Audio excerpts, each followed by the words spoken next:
Muchísimas gracias por estar con nosotros. ¿Cómo les va? Últimos días de este año 2019, que gracias a Dios se va. Comenzamos estos primeros días de enero del año 2020. Siempre, por lo menos, es como he transitado los caminos de mi vida, con la ventanita a la esperanza que hoy quiero estar convencido que se ha abierto para el bienestar de todos los argentinos. Voy a emitir, como lo hago siempre, voy a hacer un análisis y voy a emitir opiniones sobre esos análisis. Análisis referidos a lo resuelto por nuestro Parlamento la semana pasada. Y opiniones sobre esas resoluciones que van a facultar al Poder Ejecutivo, es decir, al profesor Alberto Fernández, presidente de la Nación Argentina, y a todo su ministerio a llevar adelante su plan de gobierno. Un plan de gobierno que tiene que ver, y aquí viene el análisis, con lo resuelto por el Parlamento en mayoría. ¿Y qué es lo que se ha resuelto? Bueno, se ha resuelto que a partir del 1 de enero no se muera más un jubilado porque no puede comprar sus remedios. Aplausos. Porque mejor que decir es hacer, mejor que prometer es realizar.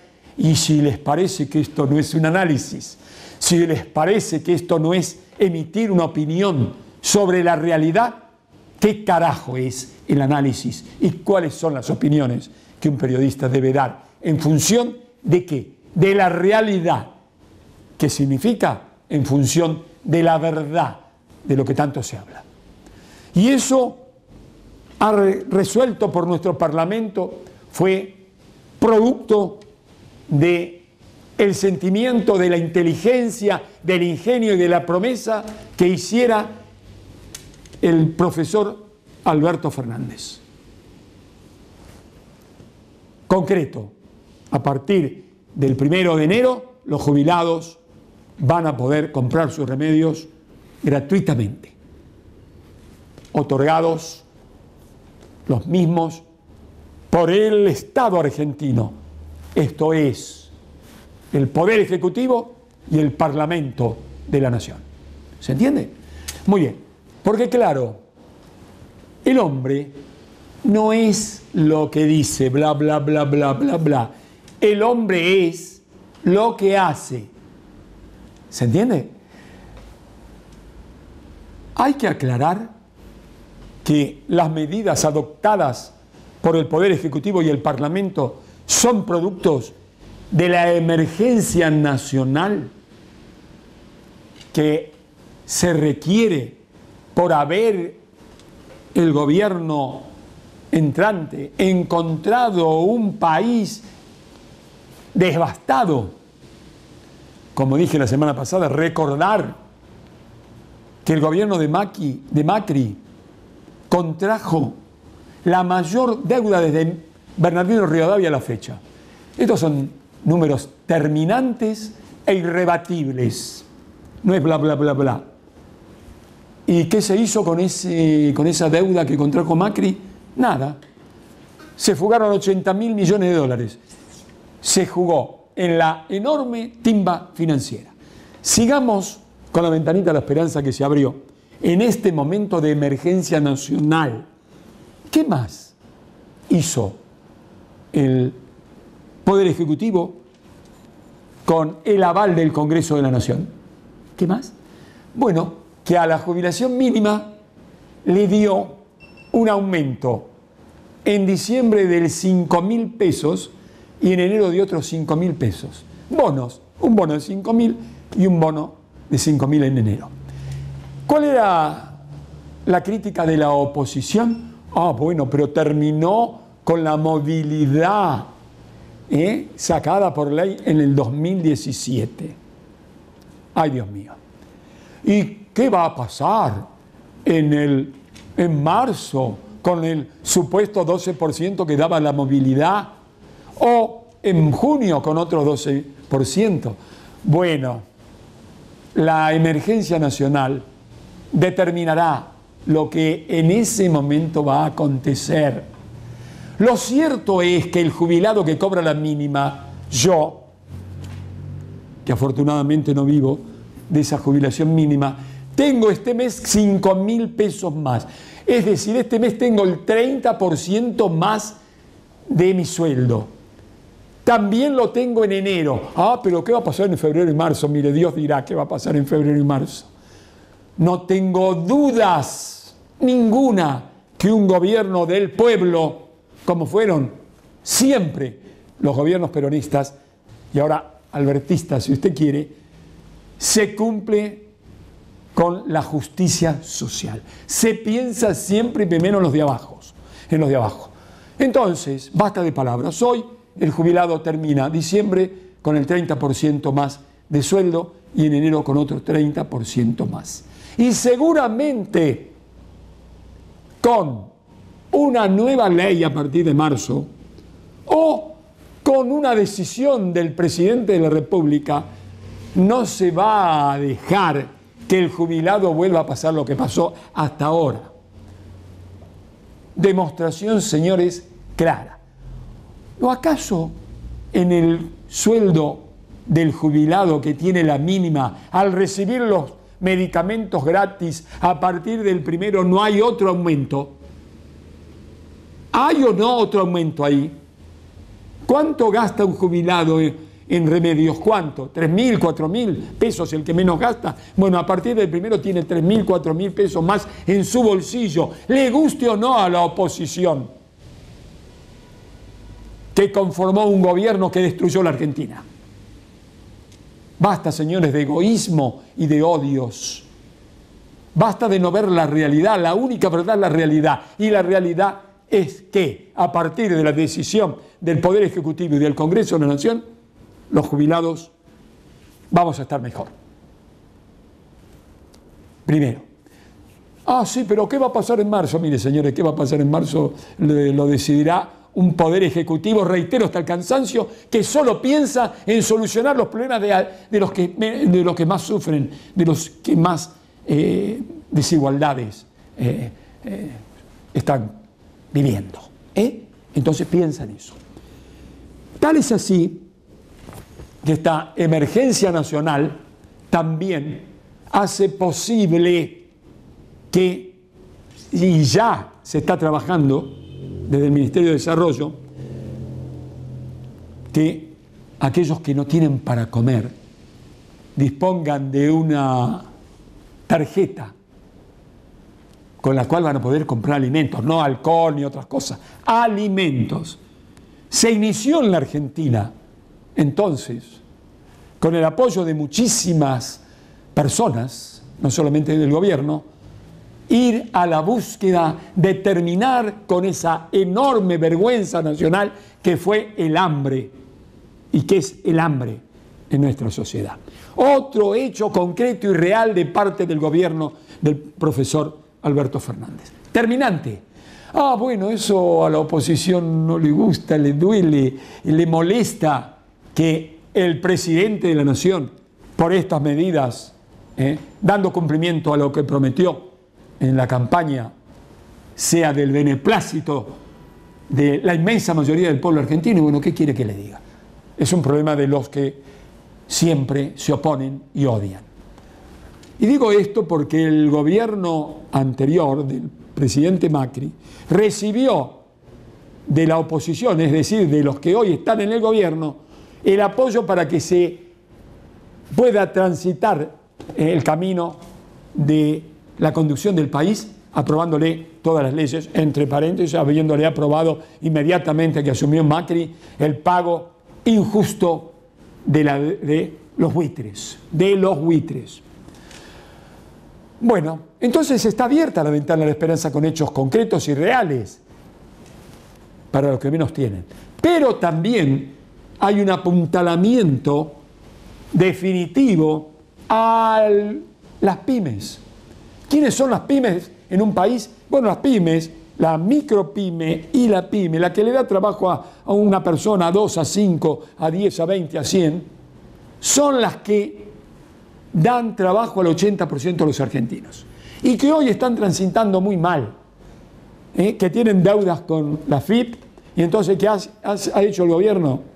Bueno, va a haber moratorias ya para que esas pymes puedan saldar sus deudas que no pudieron, porque durante el gobierno del presidente Macri no hubo consumo, por lo tanto hubo miles y miles de desempleos, por lo tanto hubo miles y miles de comercios, pequeñas industrias y comercios que se fundieron y cerraron.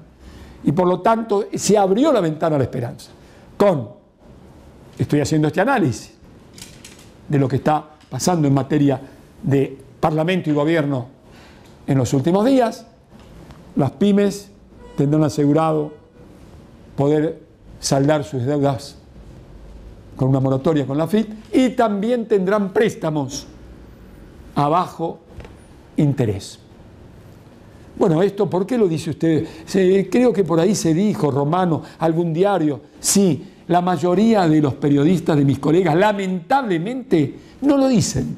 Está la información por ahí, pero no se aplaude. Yo aplaudo, emito opinión favorable sobre acontecimientos del Poder Ejecutivo y del Parlamento favorables al crecimiento que la sociedad argentina necesita. También es importante destacar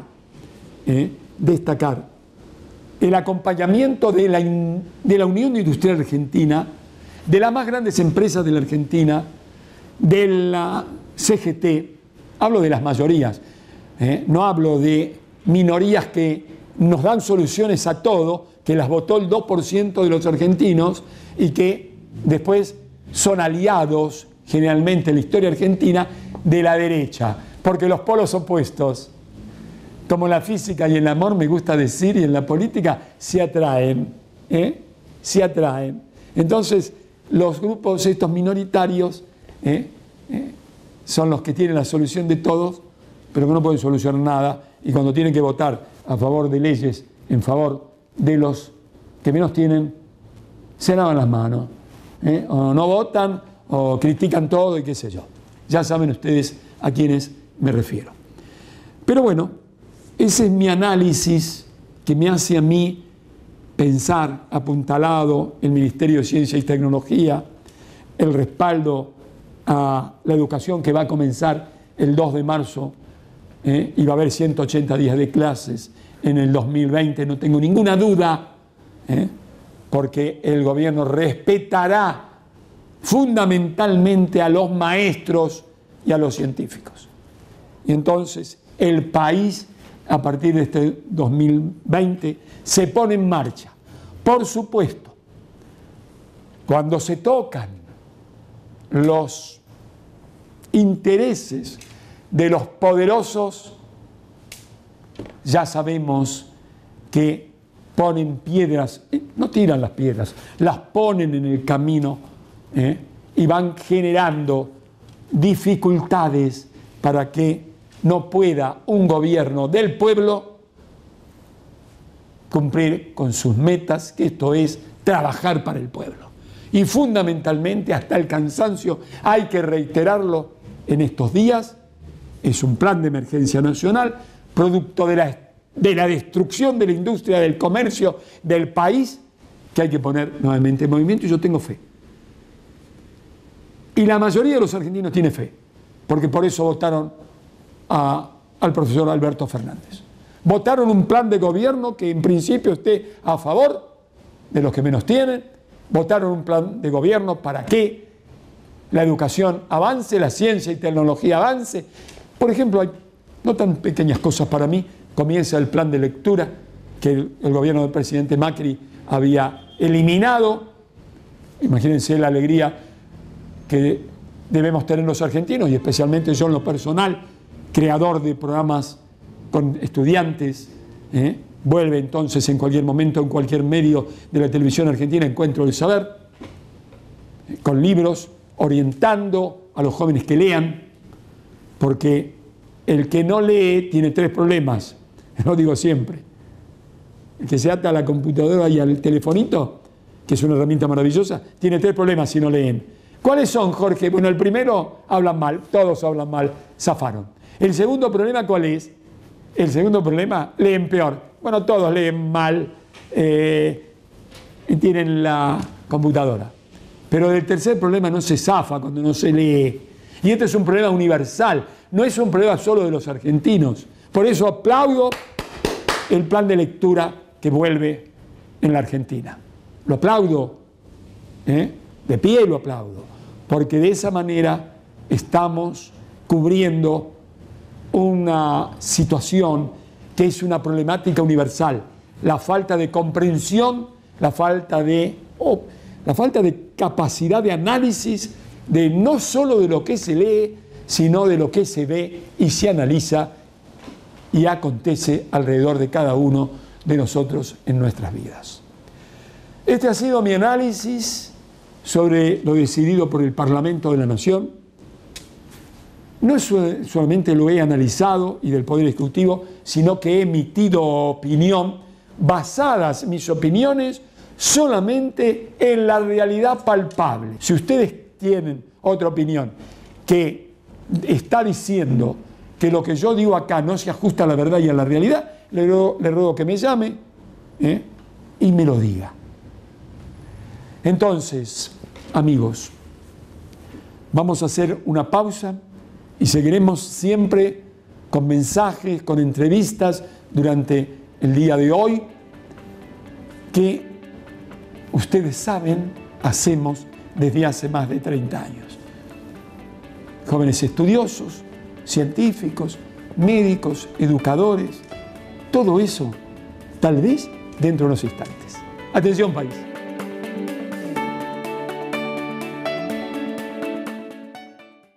Transportel Patagónica, eficiencia, esfuerzo y avanzada tecnología para apuntalar el desarrollo energético de Argentina. Cuidar el agua nos asegura el futuro. Es un mensaje de la Federación Nacional de Trabajadores de Obras Sanitarias, FENTOS. Coto, yo te conozco, ahora conocenos vos. Hospital Alemán, el único que usted elegiría sin dudar. Hotel Belsur, cocheras cubiertas, salones de usos múltiples, microcine para 120 personas. Hotel Belsur, más de 45 años creando recuerdos inolvidables. En La Lucila, Campos de Mar, complejo de cabañas rodeado de bellísimos espacios verdes. Campos de Mar lo espera en La Lucila para que disfrute la tranquilidad y el buen servicio.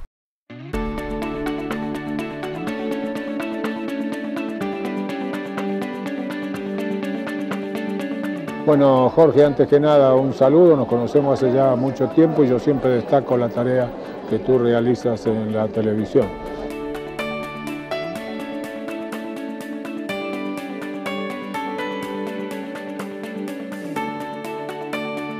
Alberto, muchísimas gracias por recibirnos. No, gracias a vos. Debo decirte algo que dije fuera de cámaras y aunque no te guste lo voy a decir igual. Mi primera nota en mis años juveniles fue con Federico Leloir. No sabía nada de ciencias como hoy. Me costaba muchísimo esa nota y bueno, hoy siento una profunda emoción. He entrevistado a muchísimos colegas tuyos de prestigio internacional. Tu currículum, tu trayectoria, tu vocación. No te digo que me apabulla, pero me siento como en el primer día. No, por favor, no soy Leloir, eso está claro. Yo lo conocí mucho a Leloir porque era el director del instituto donde yo hice la tesis doctoral con el doctor Torres. Así que lo veía todos los días. O sea, yo hice la tesis con el doctor Torres y con la doctora Flavia. Y Leloir era una gran inspiración, pero una persona muy reservada, sí, muy tímida. No le gustaba dar clase ni tampoco explicar mucho las cosas. Le gustaba lo que decimos nosotros, pipetear, es decir, trabajar en el laboratorio, haciendo experimentos, y eso bueno, es una de las bases de nuestra actividad, ¿no? Que nos gusta hacer experimentos y ver los resultados, y muchas veces los resultados no son los esperados y abren nuevas vías de investigación. Alberto, ¿dónde naciste? Yo nací en la ciudad de Buenos Aires, soy porteño. Porteño, mira vos. En el barrio de Almagro. Almagro. En la calle Lambaré y Sarmiento. Almagro, un nombre de barrio. ¿Y dónde hiciste la escuela primaria? La hice también en el barrio de Almagro, una cuadra de donde yo vivía, en la calle Lambaré, en la escuela Manuel Solá, que la dirigía un maestro muy importante llamado Castillo. Era socialista y la verdad es que era un lujo la educación pública en esa escuela.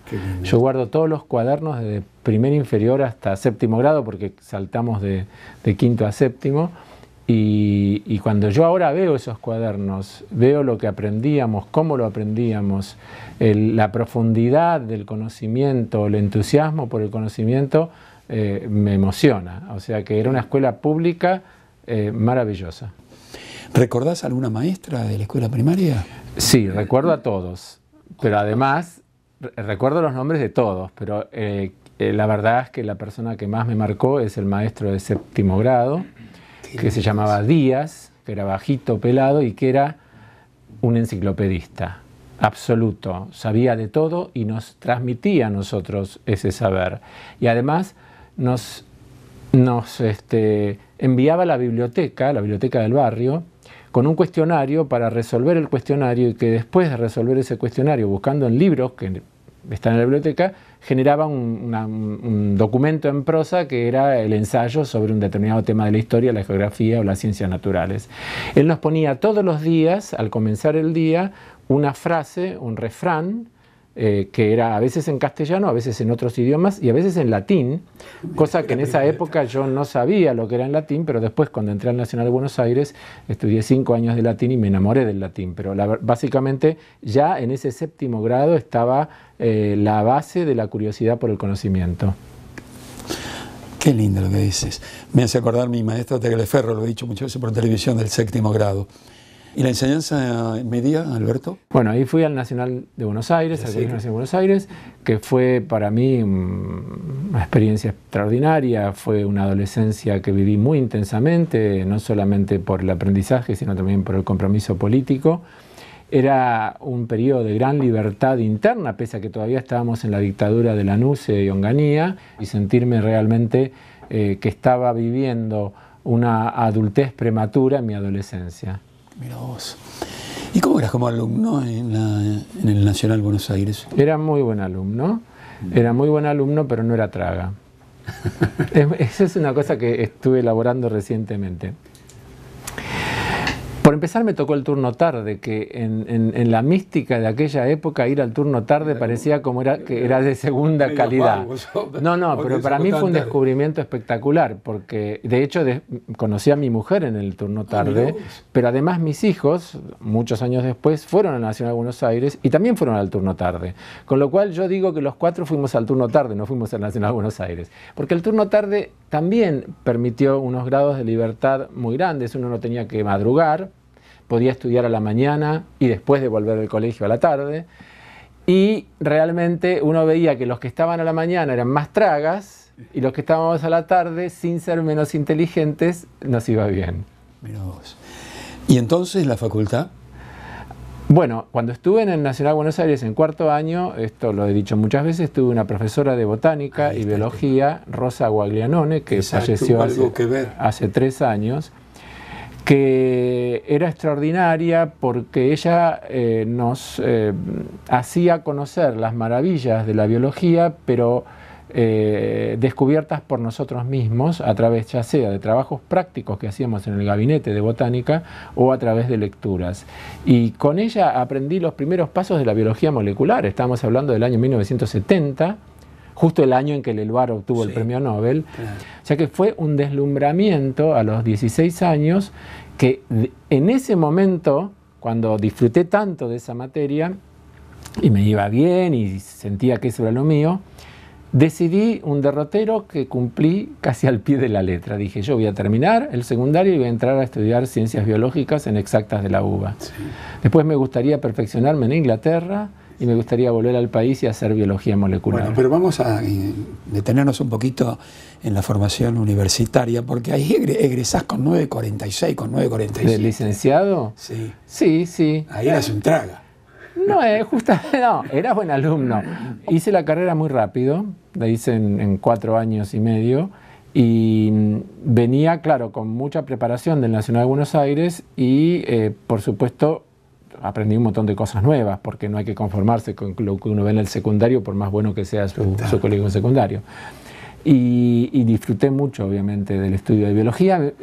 Paradójicamente, yo trabajo en biología molecular de células animales, pero las materias que hice son de botánica, o sea que esto también venía de la mano de mi amor por la botánica que había nacido en el secundario. Bueno, voy a volver atrás porque considero que es importante.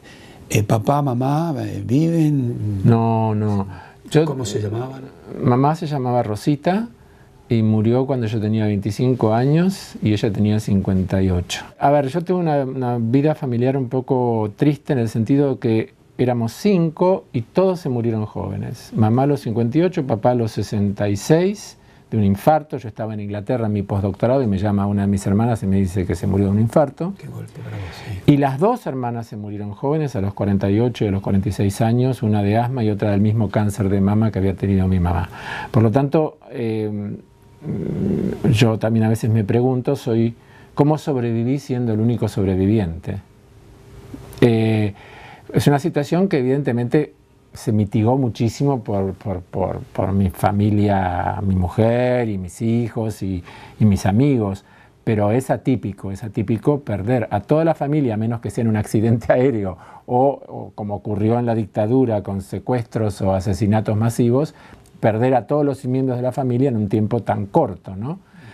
Pero bueno... ¿Qué fueron tus padres para vos, Alberto? Mis padres fueron mi papá era ingeniero civil y... ¿Se llamaba papá? Ernesto Kornblit, y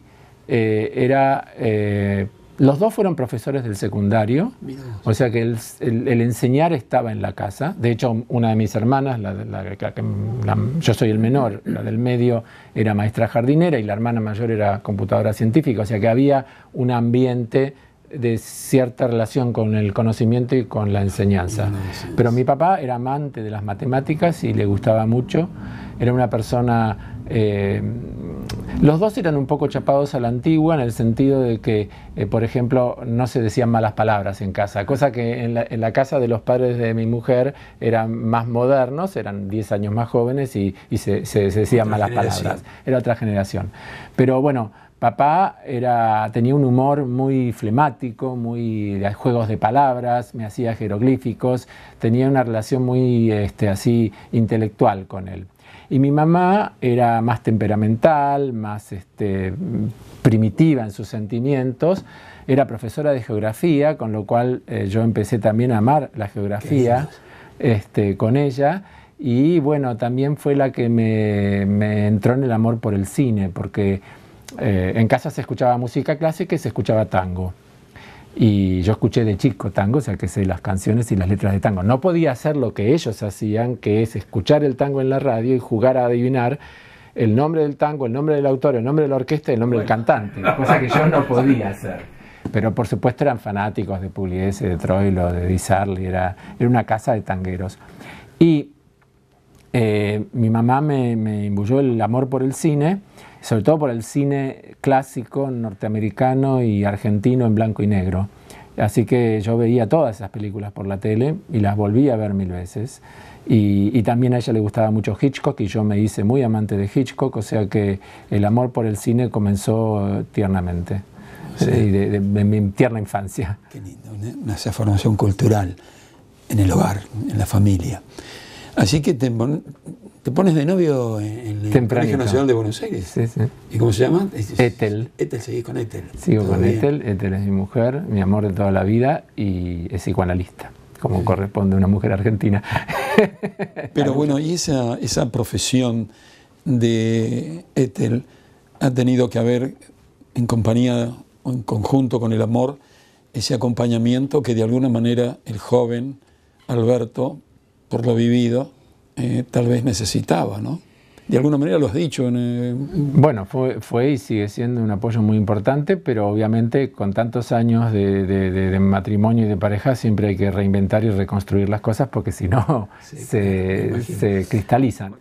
No, pero sí lo que me importa es que cuando cuando me licencié de biólogo, hice el doctorado aquí, en la Argentina, en el Instituto del Herbar, con Torres y Flavia, Y cuando fui a hacer el postdoctorado a Inglaterra, a Oxford, con mi maestro Tito Barale, que es argentino, a quien aprecio mucho, Claro.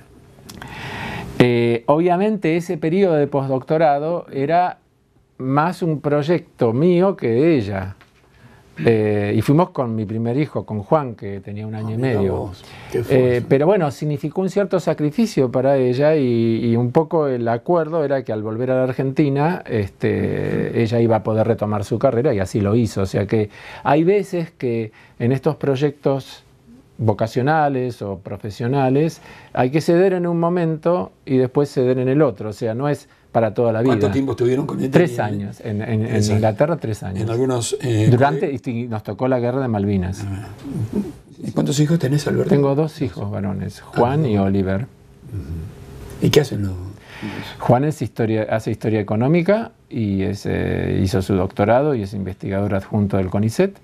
Y Oliver es fotógrafo y vive en Brasil y milita y trabaja en una organización de medios alternativos que se llama Media Ninja. Con este tema de los hijos, vos, sin querer, tenés muchos hijos, porque tus discípulos hablan de vos. No solamente a nosotros, sino a los distintos científicos que uno entrevista, y tienen una profunda admiración, respeto, valoración, y sos como una guía. Tus discípulos son como tus libros, como tus hijos, es lo que prolonga. Vos tenés asegurada la fama póstuma, aunque no sea lo que te hayas propuesto ni te interese. Eso ocurre desde mi modesto punto de vista con todo profesor, con todo educador. Y bueno, ¿qué son tus discípulos entonces? Es la pregunta. Mira, y obviamente yo te agradezco lo que decís. En primer lugar te quiero decir que nadie lo puso con las palabras que lo pusiste vos en los miles de reportajes que tuve.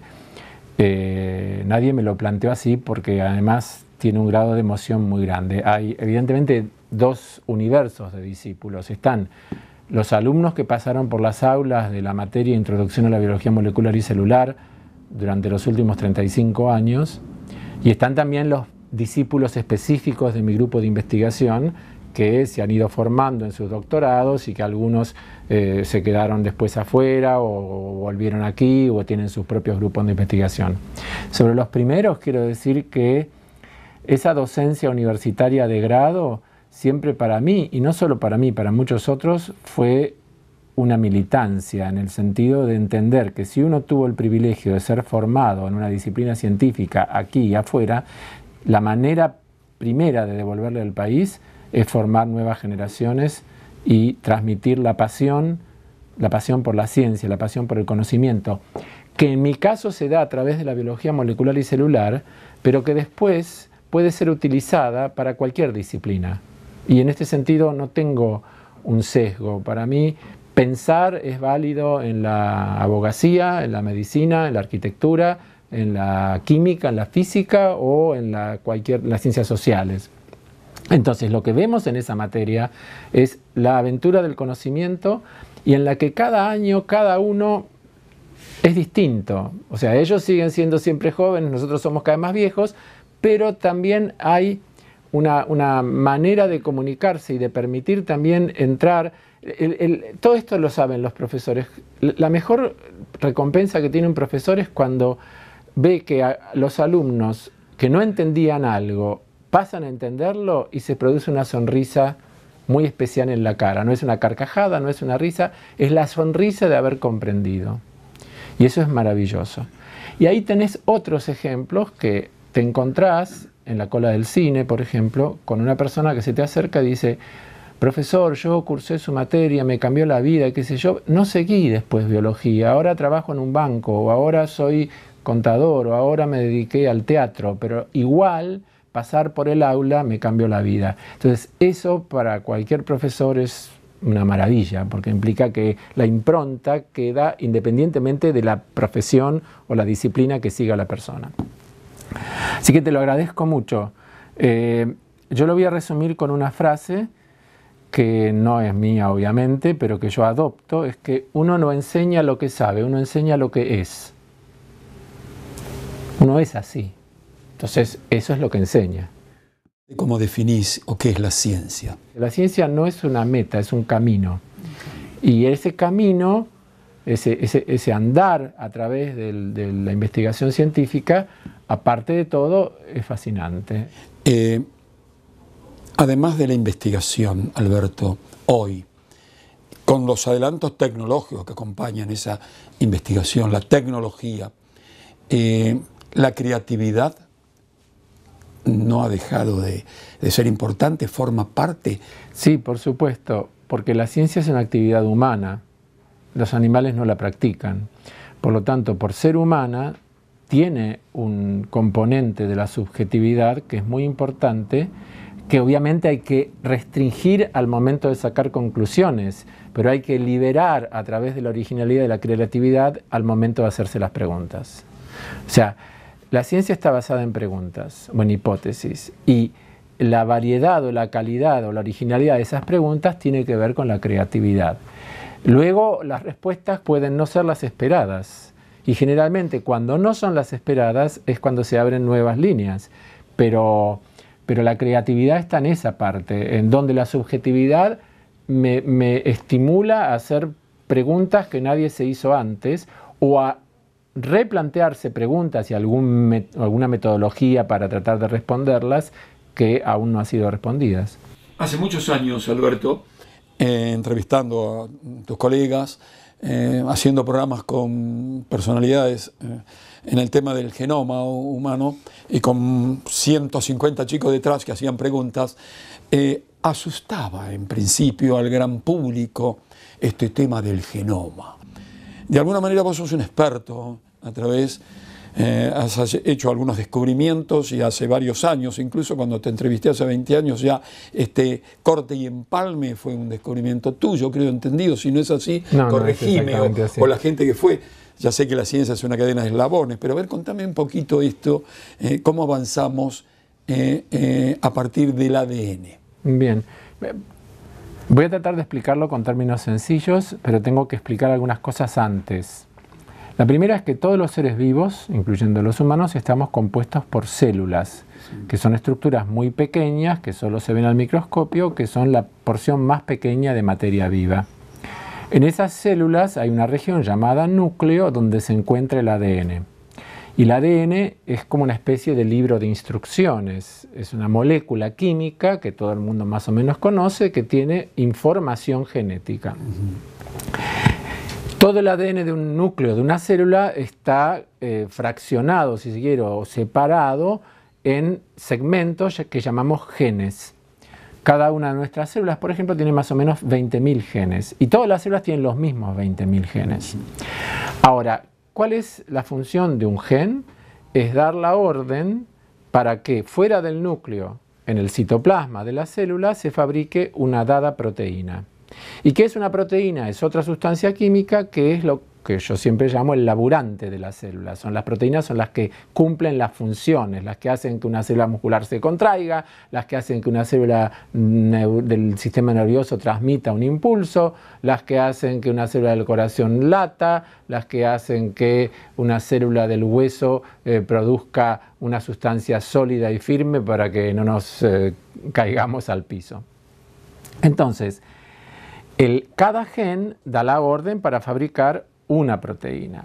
Hace 42 años, no nosotros, sino otros grupos, descubrieron que cada gen puede dar la orden para fabricar más de una proteína.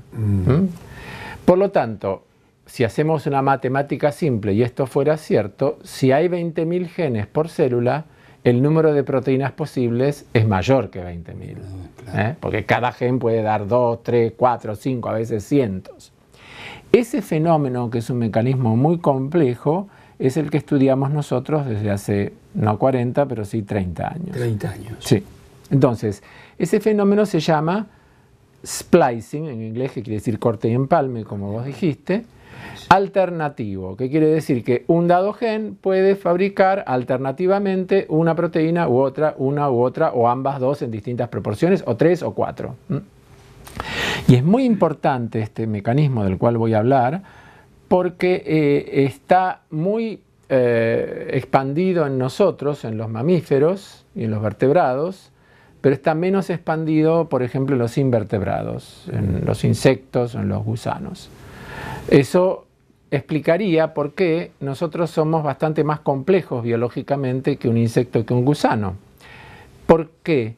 La complejidad no está dada porque ellos tengan menos genes que nosotros tenemos el mismo número de genes que ellos, pero nosotros con nuestros genes, porque tenemos más splicing alternativo, hacemos más proteínas que las que ellos hacen, más tipos de proteínas. ¿Este concepto se entiende? Sí, o sea, la complejidad en la evolución de los animales y también de las plantas no está dada porque a lo largo de la evolución haya habido un aumento del número de genes, sino porque con el mismo número de genes los vertebrados podemos hacer más distintos tipos de proteínas que los invertebrados. Nosotros estudiamos ese mecanismo en distintos sistemas biológicos. Puede ser en células humanas que las cultivamos en el laboratorio, en unas cajitas de Petri de plástico, o a veces en organismos enteros, puede ser un ratón, o a veces en organismos enteros como puede ser una planta.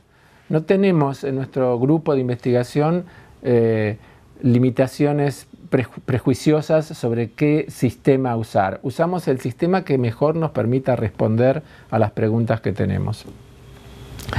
Y lo que descubrimos hace unos años, también como vos decís, es un eslabón más en grupos de investigación que tenían indicios que esto ocurría también, es que cuando yo tengo un gen que es ADN, hay una enzima que copia esa información en otra molécula llamada ARN, ácido ribonucleico. Y esa molécula de ARN es la que puede cortarse y empalmarse para formar distintas moléculas de ARN maduro, que son las que van a formar las proteínas distintas de ese único gen.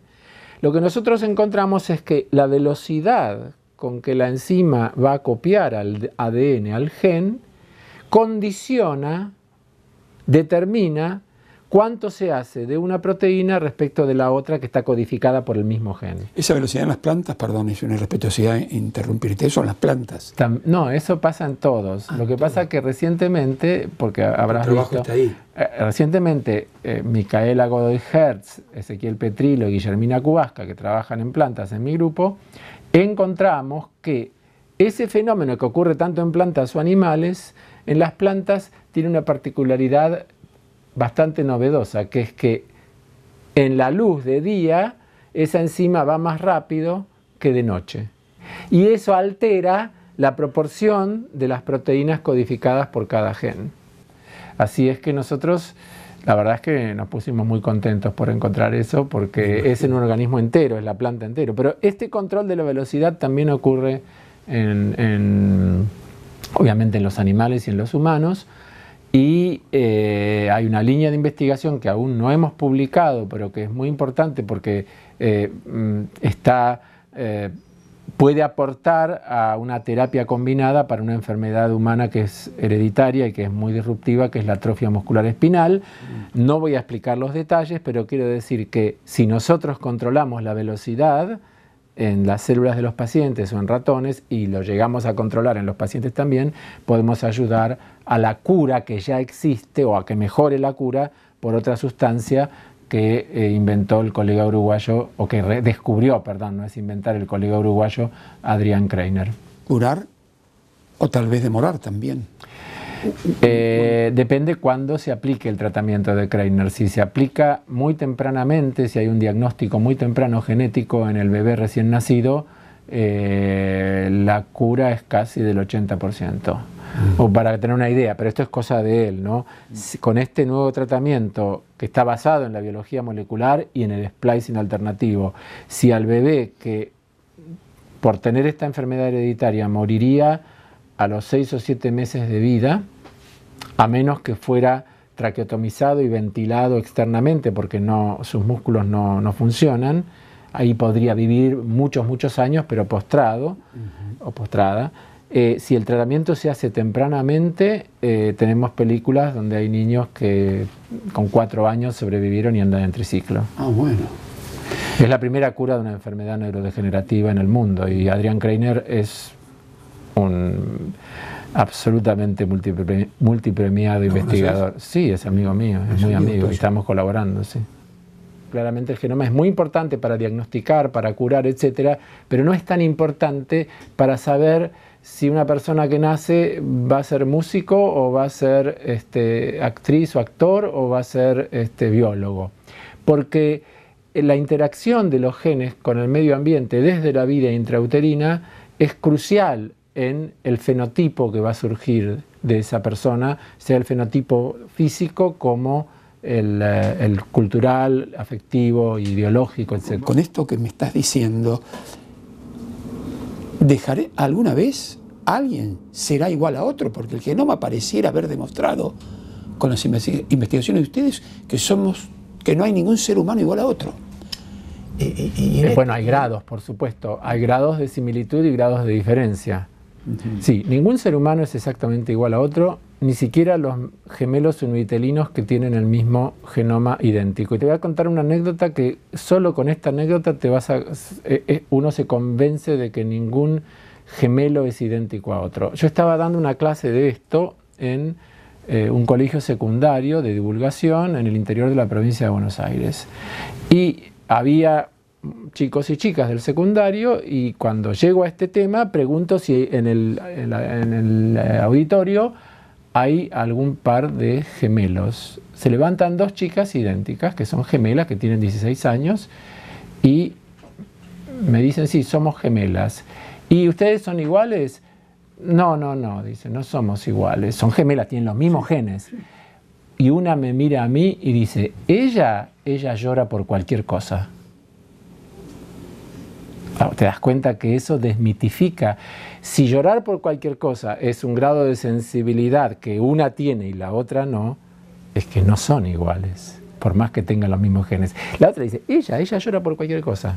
O sea que hubo algo en su interacción con el ambiente, quizás intrauterinamente, por ahí las dos tuvieron un desarrollo de su cerebro ligeramente distinto, o en sus experiencias vitales, pese a que tienen los mismos padres, nacieron el mismo día, fueron al mismo colegio, fueron vestidas igual, pese a que el ambiente fue uniforme, ella llora por cualquier cosa.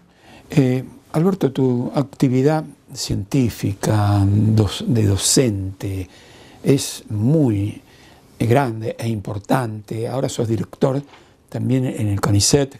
Sí, soy director de este instituto. Maravilloso este instituto. Hay que decirlo, cuando ingresé, te lo dije fuera de cámaras, no parece que estoy ni en la UBA ni en la Argentina. Bueno, este edificio es un lujo, no está terminado todavía. El edificio surgió por una iniciativa del grupo de investigadores de este instituto en el año 2005-2006.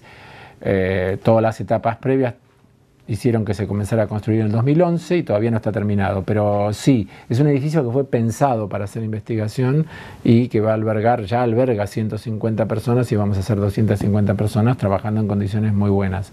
Es una consecuencia del Plan Federal de Infraestructura que existió en el gobierno de Cristina Kirchner y que ese plan no existe ahora, pero este edificio, como se comenzó antes, se está terminando. Alberto, tu impresión sobre la creación del Ministerio de Ciencia y Tecnología, la repatriación de más de 1000 científicos, a los cuales muchos de ellos he entrevistado, y la situación lamentable por la que atraviesa la ciencia en la Argentina, ¿cuál es tu visión? Bueno, evidentemente la creación del Ministerio fue un hito simbólico y práctico, y fue, digamos, la lógica conclusión de un sistema de expansión del sistema científico argentino que estuvo muchas veces castigado en gobiernos anteriores. Y esa expansión se dio antes del gobierno de Cristina, ya se dio con el gobierno de Néstor Kirchner, hubo una jerarquización de los salarios, hubo un aumento de la producción de doctores y de becas doctorales. Hay que tener en cuenta que en 2001 teníamos 200 doctores en todo el país por año y terminamos en el 2015 con 2000 doctores en todo el país por año. O sea que es muy importante el crecimiento del número de doctores, el crecimiento del número de becas, el crecimiento de la carga del CONICET. Todo eso formaba parte de una intención de fortalecer un sistema científico que todavía no tenía suficiente número de investigadores, porque son 2,8, apenas 3 por cada 1000 habitantes de la población económicamente activa.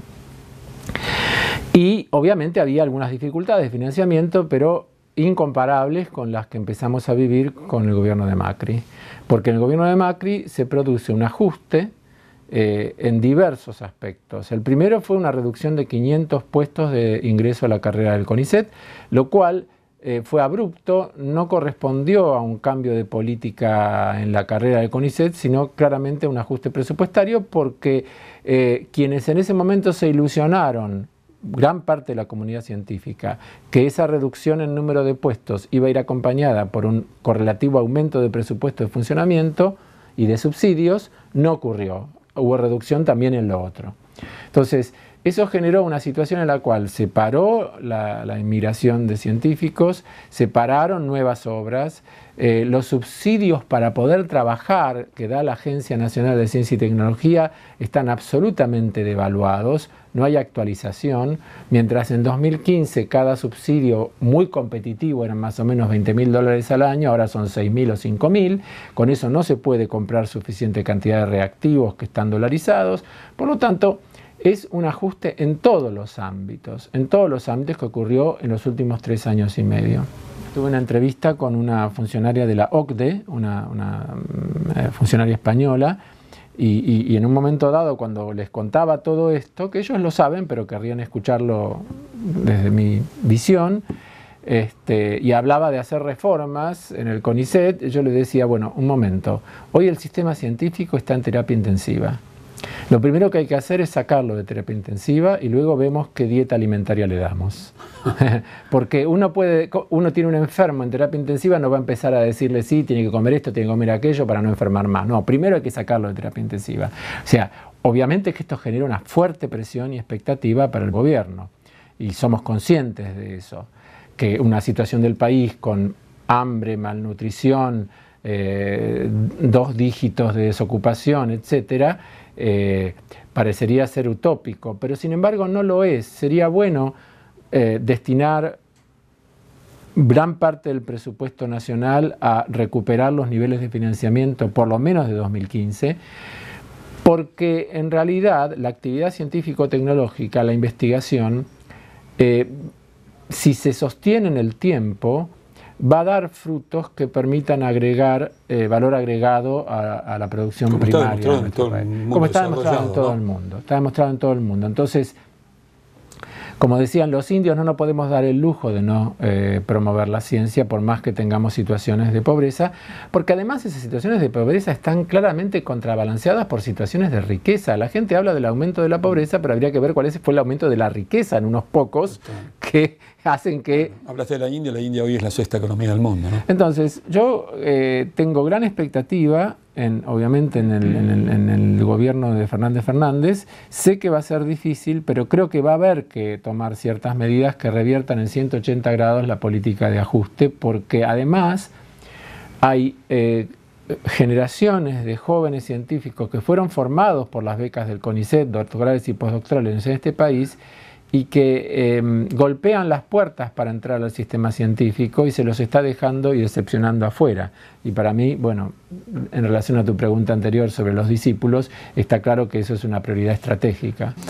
Bien, ¿cuál es el mensaje a los jóvenes científicos? El mensaje está relacionado con algo que vos me preguntaste sobre mi origen de mi familia, pero no me remonté a mis abuelos. Los padres de mi papá, que fueron argentinos, nacieron en Entre Ríos en 1899. Al padre de mi papá no lo conocí porque se murió muy muy joven antes que mi papá se casara, pero a la madre sí. La madre, Juana Chamoles, o sea, mi abuela Juana, que la conocí hasta que se murió, yo tendría, no sé, 10 años, 11 años, era maravillosa. Qué lindo cocinaba como los dioses, era gaucha, pero no por gaucha judía, era una persona de buena estructura, y siempre contaba que en la época de la Segunda Guerra Mundial ella cosía para la Junta de la Victoria para mandarle medias y bufandas y pulobres a los aliados.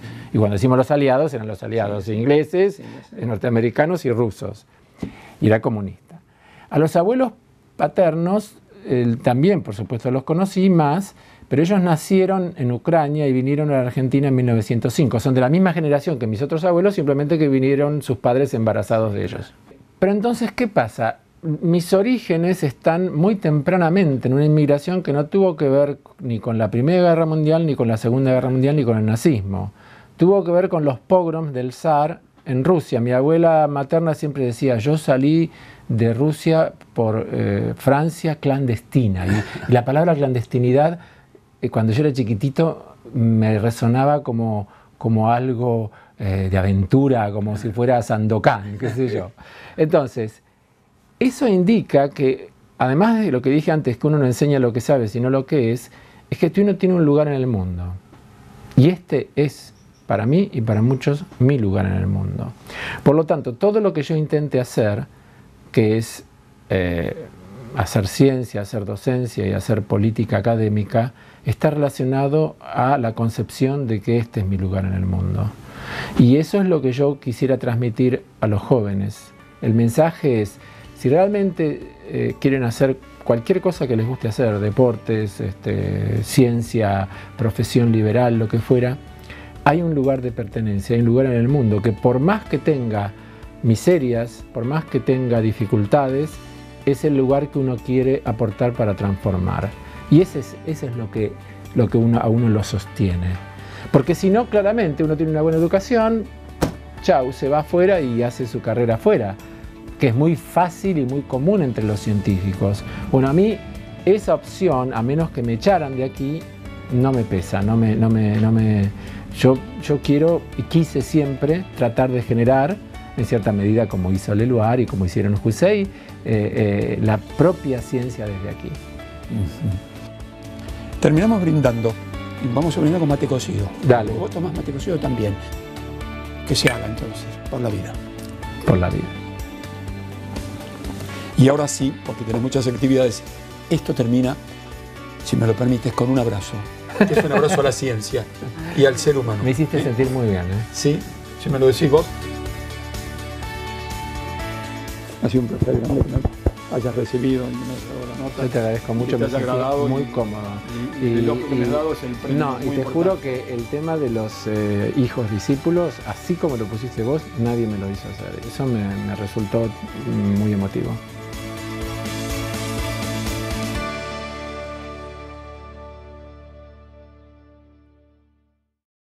Hotel New Seaboard, Avenida San Bernardo y Avenida Chiosa en San Bernardo. Restaurant Puerto Santa Bárbara, a metros del puerto de San Clemente, la mejor opción y la mejor elección. Taller Garay te espera en Avenida Garay 4344, Ciudad de Buenos Aires. Cabañas Lemú, en Mar de las Pampas, un lugar mágico. Acércate y disfruta de una nueva filosofía de vida. Cabañas Lemú, simplemente una elección.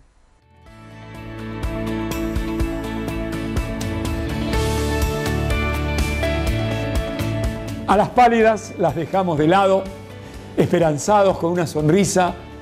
Vamos a brindar por un año nuevo en paz y con trabajo y salud para todos los argentinos. ¡Feliz 2020, amigos! Nos vamos a encontrar, si Dios quiere, siempre en este canal y en otros canales, porque hay nuevos proyectos. Por la vida, amigos, y hasta la semana que viene, hasta el 2020, si Dios quiere. Chao.